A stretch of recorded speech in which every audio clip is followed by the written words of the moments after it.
Docteur Christine Kowalczyk est avec nous. Docteur, bonjour. Merci d'intervenir en direct sur Réunion la Première.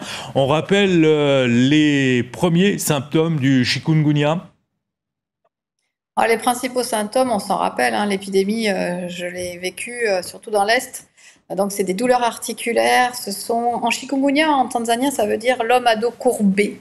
Donc, les gens sont penchés, ils ont très très mal. C'est vraiment la même chose qu'une forte grippe.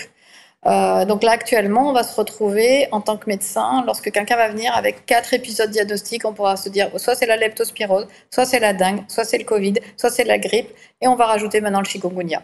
Ceux qui ont été contaminés au début des années 2000 ne peuvent plus l'être aujourd'hui, vous confirmez ?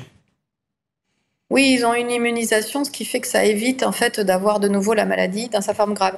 Après, ça n'empêche pas qu'il puisse y avoir une forme, peuvent réveiller quand même les douleurs articulaires, hein, en tout cas à l'époque, il n'y avait pas non plus de forme gravissime au niveau mortalité quand même, hein. Il y avait eu des morts, certes, mais pas de manière importante, pas comme le Covid, en tout cas, c'est pas aussi mortel que le Covid.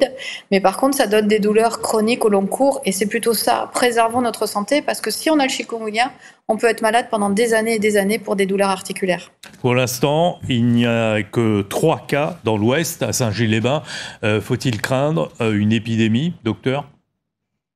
Sur le territoire de l'Est, il faut que les gens de l'Ouest se méfient, parce qu'effectivement, c'est un territoire qui a été très peu atteint à l'époque, en fait.